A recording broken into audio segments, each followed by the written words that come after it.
रहीम अस्सलाम वालेकुम students. 9th class बच्चों, आपके बायोलॉजी के चैप्टर नंबर 1 का लेक्चर नंबर 11 है और आपका आज का टॉपिक है argon system level.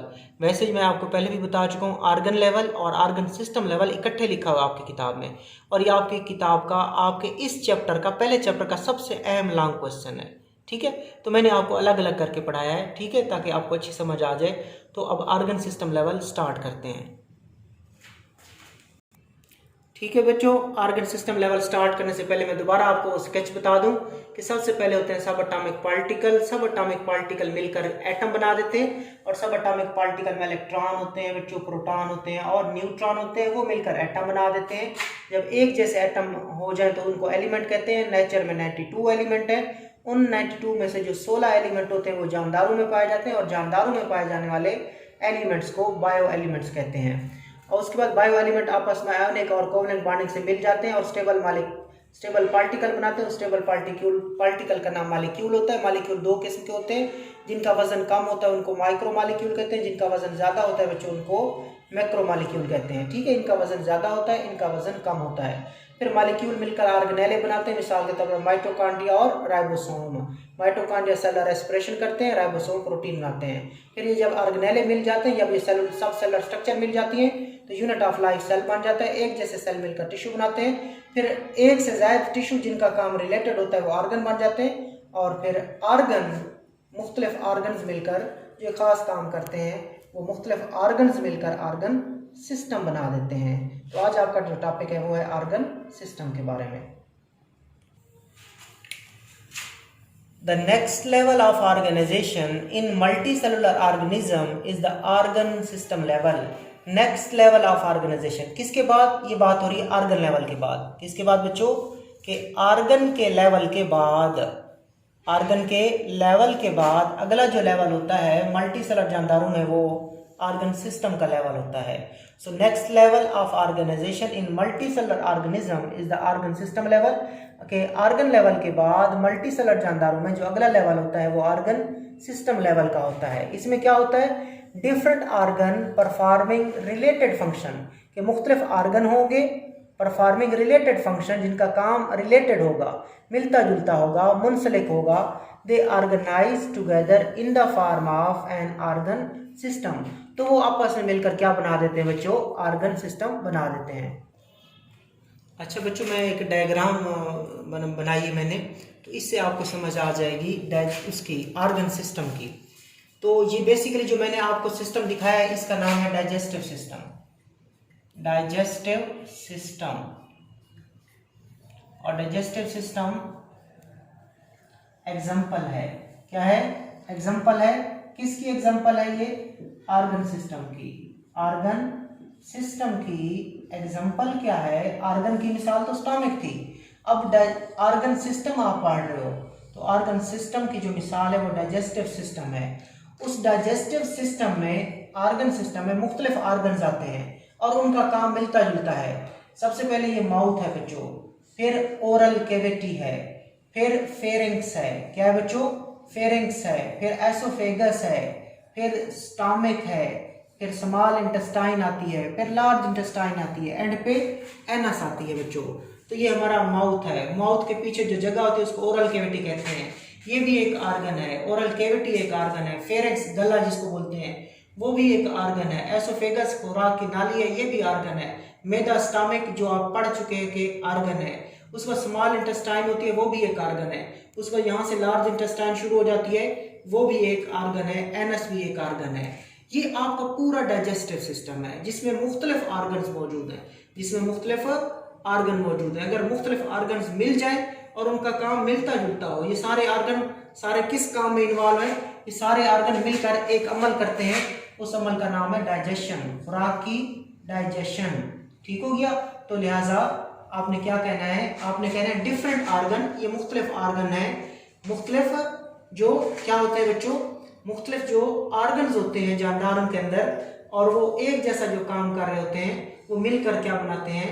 Organ system बनाते हैं। तो मैं डेफिनेशन करता हूं बच्चों, different organs, like different organs हैं, different organ performing related function, they organize together in the form of organ system, कि मुख्तलिफ आर्गन जिनका काम मिलता जुलता होता है वो आपस में मुनज़्ज़म होकर आर्गन सिस्टम बना देते हैं, आर्गन सिस्टम बना देते हैं। मिसाल के तौर पर इधर देखें, in an organ system each organ carries out its specific function. और इस आर्गन सिस्टम में हर आर्गन अपना काम करेगा। माउथ का अपना काम होगा, ओरल कैविटी का अपना काम, फेरिंक्स का अपना काम, एसोफेगस का अपना काम, स्टमक का अपना काम, स्मॉल इंटेस्टाइन का अपना काम, लार्ज इंटेस्टाइन का अपना काम। ठीक हो गया। सो हर आर्गन सिस्टम में जो हर आर्गन होगा वो अपना खास काम करेगा। And the function of the organ appear as the function of the organ system. फिर उन आर्गन का जो काम होगा वो मिलके किसका काम बन जाएगा बच्चों? आर्गन सिस्टम का काम बनेगा। तो हर आर्गन का काम मिलकर पूरे आर्गन सिस्टम का काम बनेगा। अब चलते हैं मिसाल की तरफ। For example, digestive system is an organ system. याद रखिएगा, डाइजेस्टिव सिस्टम एक आर्गन सिस्टम है that carries out the process of digestion. और डाइजेस्टिव सिस्टम का काम क्या होता है? डाइजेशन, खुराक की ब्रेकडाउन। सो डाइजेस्टिव सिस्टम क्या है? आर्गन सिस्टम है और इसका काम क्या है? डाइजेशन। सो आर्गन कौन कौन से इसमें? Major organ in its framework are oral cavity. तो इसके जो मेजर आर्गन है वो ओरल कैविटी है। उसके बाद कुछ मिस भी किए हैं इसने, तो इसके मेजर आर्गन ओरल कैविटी है, स्टमक है, स्मॉल इंटेस्टाइन है, लार्ज इंटेस्टाइन है। इसके अलावा लिवर को भी आप कंसीडर करते हो, पंक्रियाज को भी करते हो और सलेवरी ग्लैंड को भी आप कंसीडर करते हो। सो इधर मैंने भी बनाया बच्चों कि ये जो लिवर है, ये ग्लैंड है, ये भी डाइजेस्टिव सिस्टम का हिस्सा है। यहाँ पे क्या मौजूद है? पंक्रियाज। ये पंक्रियाज भी डाइजेस्टिव सिस्टम का हिस्सा है। और ओरल कैविटी में सलेवरी ग्लैंड्स मौजूद हैं, वो भी डाइजेस्टिव सिस्टम का हिस्सा है। तो आपने क्या सीखा? आपने कहा कि मुख्तलिफ आर्गन जिनका काम एक दूसरे से रिलेटेड होता है वो आपस में मिलकर आर्गन सिस्टम बना देते हैं। और आर्गन सिस्टम के अंदर हर आर्गन अपना अपना खास काम करता है।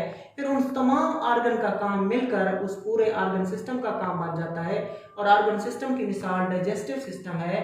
और डाइजेस्टिव सिस्टम में कौन कौन से आर्गन है? ओरल कैविटी है, फिर स्टमक है, फिर स्मॉल इंटेस्टाइन है, फिर लार्ज इंटेस्टाइन है, फिर लिवर है और फिर पंक्रियाज है।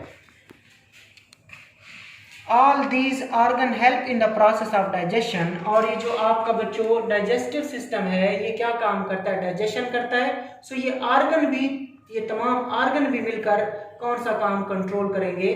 उसी आर्गन सिस्टम का काम, उसी डाइजेस्टिव सिस्टम का काम, जो कि क्या है?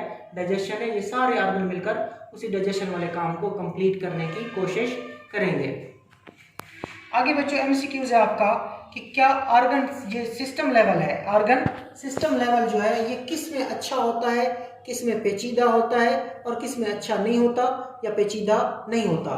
बच्चों याद रखना, ये जो आर्गन सिस्टम का लेवल है, अगर हम दो चीज़ों को कंपेयर करें, दो चीज़ों का मुवाजना करें, एक प्लांट का बच्चों, एक किसका मुवाजना करें?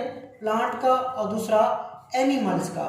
तो आर्गन सिस्टम लेवल जो है वो एनिमल का अच्छा होता है, ज़्यादा अच्छा होता है, ज़्यादा एफिशिएंट होता है, ज़्यादा कॉम्प्लेक्स होता है। जबकि पौधों का आर्गन सिस्टम इतना अच्छा नहीं होता, इनका आर्गन सिस्टम सिंपल होता है। वजह क्या है? क्योंकि जानवर बहुत सारे काम करते हैं, जानवरों की जो एक्टिविटीज़ की रेंज है वो बहुत ज़्यादा है, बहुत सारे काम करते हैं जानवर, जिनकी वजह से इनके अंदर आर्गन सिस्टम का लेवल क्या है? कॉम्प्लेक्स है और अच्छा है। किसके मुकाबले में? पौधों के मुकाबले में। So organ system level is less complex in plant. और पौधों में आर्गन सिस्टम की मिसाल रूट सिस्टम है, रूट सिस्टम भी है, दूसरा शूट सिस्टम भी है, एज कंपेयर टू एनिमल। के जो आर्गन सिस्टम का लेवल है ये पौधों में लेस कॉम्प्लेक्स है, पौधों में लेस कॉम्प्लेक्स है। और पौधों का आर्गन सिस्टम है कौन सा? रूट सिस्टम है। और किसके मुकाबले में? एनिमल्स के मुकाबले में। ठीक है बच्चों, ये आप प्लांट और एनिमल में आर्गन सिस्टम का कंपैरिजन कर रहे हो।